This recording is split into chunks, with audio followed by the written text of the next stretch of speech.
Halo teman-teman semua, selamat datang kembali channelku ini. Sebelumnya aku ingin berterima kasih dulu bagi teman-teman semua yang udah mampir ke channel ini. Aku berharap dengan adanya channel ini bisa membantu kita semua untuk lebih sadar akan pentingnya financial literacy atau pentingnya berinvestasi. Semoga video ini bermanfaat, please enjoy the video. Nah teman-teman, pada hari ini aku ingin membahas mengenai topik apa sih? Pada hari ini aku ingin membahas tentang ciri-ciri orang sukses teman-teman. Tapi disclaimer dulu ya teman-teman, bahwa aku membahas tentang topik ini bukan berarti aku udah luar biasa sukses. Enggak, belum ya teman-teman. Aku juga masih belum sukses. Aku hanya seorang karyawan biasa yang memiliki antusias di bidang investasi teman-teman. Jadi aku juga belum mencapai kesuksesan. Banyak yang di luar sana jauh lebih sukses daripada aku. Namun pada video kali ini aku ingin membahas tentang apa aja sih yang perlu kita miliki atau apa aja sih kebiasaan yang dimiliki oleh orang sukses teman-teman, atau pola pikir orang sukses. Jadi ini yang aku pelajari dari luar sana ya teman-teman. Ciri-ciri yang pertama yaitu orang sukses biasanya itu memiliki motivasi yang kuat teman-teman, atau memiliki kemauan yang kuat. Karena teman-teman, semakin kita menginginkan yang namanya kesuksesan itu, maka kita akan lebih besar kemungkinan kita mencapai ke arah sana teman-teman. Karena dengan kita pengen banget, kita pasti akan berusaha melakukan ekstra, kita mau melakukan pengorbanan, kita mau meluangkan waktu kita, banyak waktu kita untuk melakukan sesuatu yang bisa mendekatkan kita menuju kesuksesan tersebut. Semakin kita memiliki drive akan kesuksesan itu, maka effort-effort yang kita kerahkan bahkan semakin besar teman-teman. Jadi kita akan mengerahkan semakin banyak effort untuk menuju kesuksesan tersebut. Jadi kalau misalnya teman-teman suatu saat nih teman-teman lelah, teman-teman coba aja ingat kembali kenapa teman-teman memulai semua ini. Dengan teman-teman ingat kembali, kemudian teman-teman juga menyalakan kembali kemauannya, pasti teman-teman bakal semangat lagi buat lakukan sesuatu supaya bisa mencapai kesuksesan tersebut teman-teman. Hal ini juga aku sering lakukan. Kadang kalau misalnya pasti ada masa di mana aku lagi nggak mood, atau misalnya lagi patah semangat, lagi merasa gagal atau gimana, atau merasa stuck, nggak maju-maju, pasti aku kembali memikirkan apa tujuan aku memulai, sampai akhirnya aku bisa melanjutkan perjalananku ini teman-teman. Nah kemudian yang kedua, ciri-ciri orang sukses adalah rata-rata orang sukses itu nggak takut yang namanya gagal teman-teman. Jadi bagi mereka gagal itu adalah sesuatu yang benar-benar biasa banget. Tapi yang penting dari gagal itu ya mereka belajar dari kegagalan tersebut.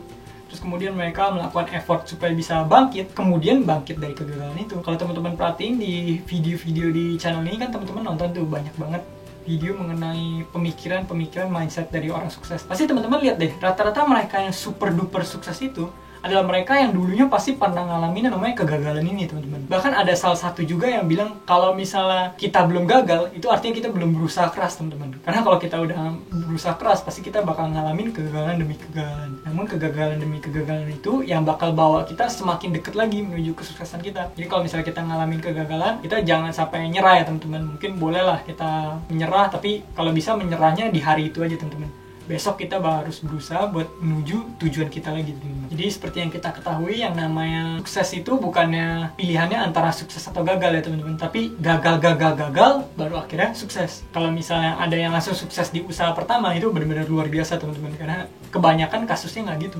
Kebanyakan pasti udah nabrak sana sini, gagal sana sini, ngulang sana sini, ditipu sana sini, baru akhirnya bisa mencapai yang namanya sukses luar biasa ini teman-teman. Aku sendiri juga udah mengalami banyak kegagalan ya teman-teman. Jadi dari dulu aku juga pernah coba jualan, aku pernah coba ini itu, pernah coba digital marketing, cuman gak gitu bisa ya teman-teman. Akhirnya aku sampai di satu titik ini yang bisa cukup menghasilkan untukku, yaitu yang namanya investasi ini. Makanya aku tetap melakukan yang namanya investasi ini ya teman-teman. Cuman aku masih belum berhenti, aku masih berusaha untuk belajar terus setiap harinya, karena yang namanya belajar itu emang harus dilakukan sepanjang hidup ya teman-teman. Kebiasaan orang sukses yang berikutnya yaitu orang sukses tidak menyerah teman-teman. Jadi rata-rata orang yang sukses itu adalah mereka yang tidak menyerah, tidak mudah menyerah. Jadi walaupun mereka udah mengalami yang namanya kegagalan nih, mereka bakal coba lagi sampai akhirnya mereka sukses. Nah kalau misalnya kita coba terus, pasti ada satu masa di mana usaha yang kita lakukan itu pasti menghasilkan juga teman-teman.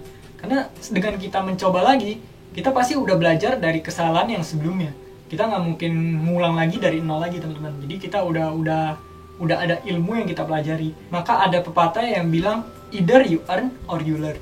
Jadi maksud pepatah itu adalah kalau kita mencoba nih, antara kita earn, kita menang langsung dapat hasilnya, atau kita kalah namun kita bukannya gagal tapi kita belajar teman-teman. Jadi antara kita menang atau kita belajar. Jadi dengan kita mencoba sesuatu itu benar-benar nggak ada ruginya buat kita. Apalagi kalau misalnya kita masih muda, ya coba aja semua hal teman-teman. Kemudian kebiasaan orang sukses lainnya yaitu memiliki growth mindset, yang sering disebut oleh Bro Andika Sutoroputra, sering disebutnya never ending improvement, atau kita selalu belajar akan hal baru, kita nggak pernah berhenti teman-teman. Jadi kita jangan memiliki mindset yang fix, kita jangan memiliki mindset yang udah nggak mau belajar, kita merasa udah pintar, kita merasa sombong. Karena walau gimana pun belajar itu adalah proses seumur hidup ya teman-teman. Dulu aku juga mengira gitu, aku mengira wah kuliah ini adalah hari terakhir di mana aku belajar. Sehabis aku kuliah aku udah nggak perlu belajar lagi, udah selesai hidupku. Kenyataannya kalau misalnya kita udah kuliah, udah beres kuliah, itu baru permulaan dari segalanya teman-teman. Karena setelah dari kuliah itu aku masih belajar dari banyak buku, di pekerjaan aku juga masih belajar, aku belajar sana sini, bahkan kadang di pekerjaanku aku juga belajar hal-hal yang baru yang awalnya aku nggak bisa ya teman-teman. Sampai aku coba terus belajar dari Google, baca sana sini, artikel sana sini, ikut kelas sana sini, kemudian baca buku sana sini. Bahkan personal finance ini adalah hal yang awalnya aku juga nggak tahu teman-teman. Jadi dari zaman aku sekolah dulu di SMP, SMA, SD, kemudian kuliah, aku nggak pernah diajarin satu topik yang namanya personal finance ini. Jadi ini adalah satu topik yang benar-benar aku belajar sendiri ya teman-teman. Aku masih ingat tuh buku pertama yang benar-benar mengubah hidupku adalah buku Poor Dad karya Robert Kiyosaki. Jadi aku masih ingat waktu itu buku itu dibeliin oleh papaku, itu harganya sekitar 60.000 atau 70.000 di Gramet kalau nggak salah teman-teman. Jadi waktu itu aku dibeliin sama papaku. Akhirnya dari satu buku itu bisa ngasilin ratusan juta teman-teman. Jadi bayangin dari buku yang puluhan ribu kita investasikan ke diri kita sendiri jadi ilmu, akhirnya buku tersebut bisa jadi ratusan juta atau bahkan kedepannya nanti bakal bisa jadi lebih lagi karena udah ada ilmunya teman-teman. Jadi kita udah tahu uang kita itu digunakan untuk apa.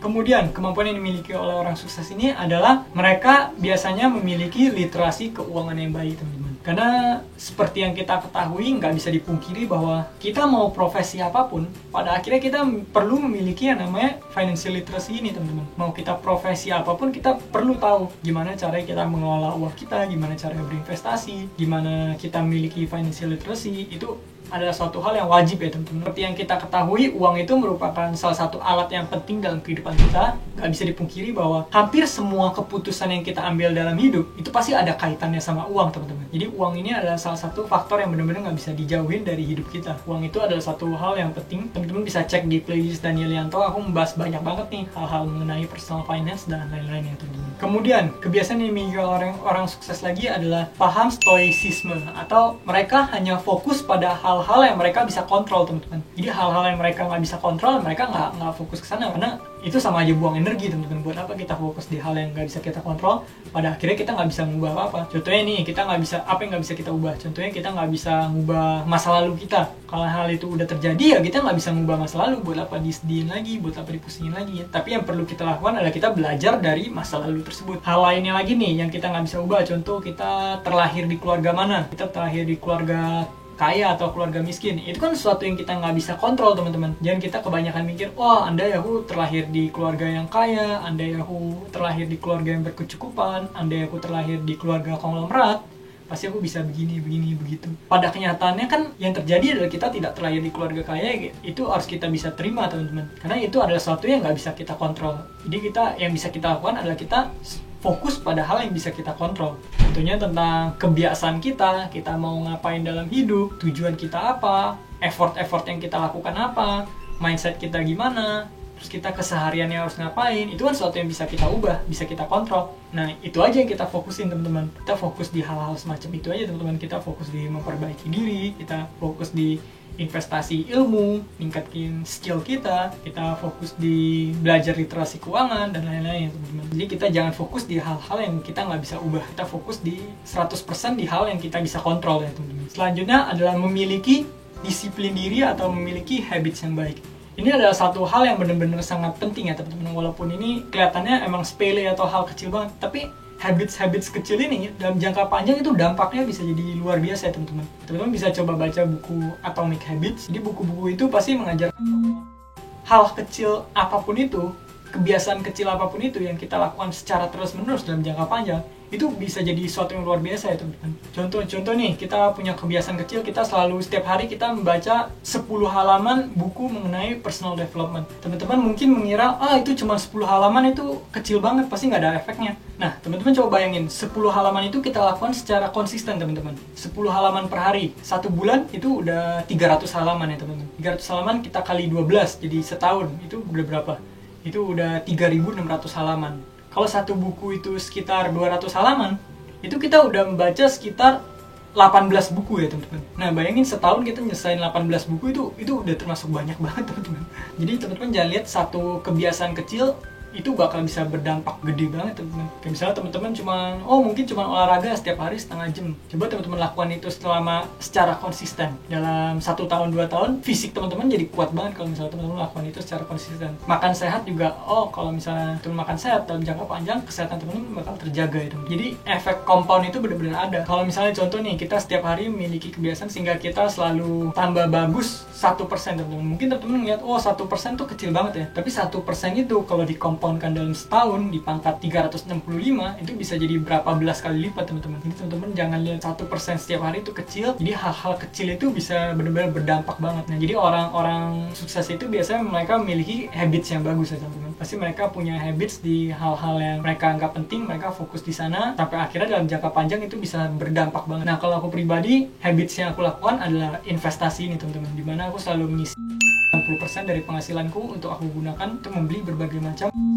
keuangan atau melakukan yang namanya investasi. Jadi dalam keuangan hal ini juga berlaku ya teman-teman. Kalau misalnya teman-teman nabung nih, mungkin teman-teman lihat 100.000 itu kecil ya. Coba teman-teman lakukan selama setiap hari. Dalam 1 bulan itu udah jadi 3 juta. Dalam 1 tahun udah jadi 36 juta. 36 juta ditambah dengan investasi kita, hasil atau return dari investasinya udah jadi berapa? Kemudian kita compound dalam jangka panjang, akhirnya uang kecil itu bisa jadi miliar-miliar, jadi dahsyat banget dalam jangka panjang teman-teman. Jadi teman-teman jangan pernah melihat uang itu kecil teman-teman. Nah sekian pembahasan kita pada video kali ini. Jadi demikian adalah kebiasaan-kebiasaan atau sikap-sikap yang dimiliki oleh orang sukses. Tapi itu masih belum semuanya ya teman-teman. Pasti ada banyak lagi di luar sana yang mungkin gak aku cakupin dalam video kali ini. Kalau misalnya dibahas semua nanti bisa kepanjangan banget. Mungkin aku nanti coba bahas di video-video berikutnya. Tapi semoga video kali ini bisa bermanfaat. Terus disclaimer juga, aku masih belum sukses teman-teman. Cuman aku ingin mengarah ke sana. Aku memiliki tujuan untuk menjadi orang sukses. Nah semoga video ini bisa memberikan insight baru buat teman-teman semua. Kemudian aku udah mencantumkan link sosial mediaku sebelah sini. Bagi teman-teman yang mau add, feel free to connect, feel free to add. Kemudian teman-teman yang suka video ini bisa memberikan like. Bagi teman-teman yang nggak suka bisa kasih dislike. Kemudian bagi teman-teman yang merasa video ini bermanfaat, bisa share ke teman-teman dari kalian supaya video ini bisa membantu lebih banyak orang lagi. Semoga video ini bermanfaat dan sampai jumpa di video berikutnya.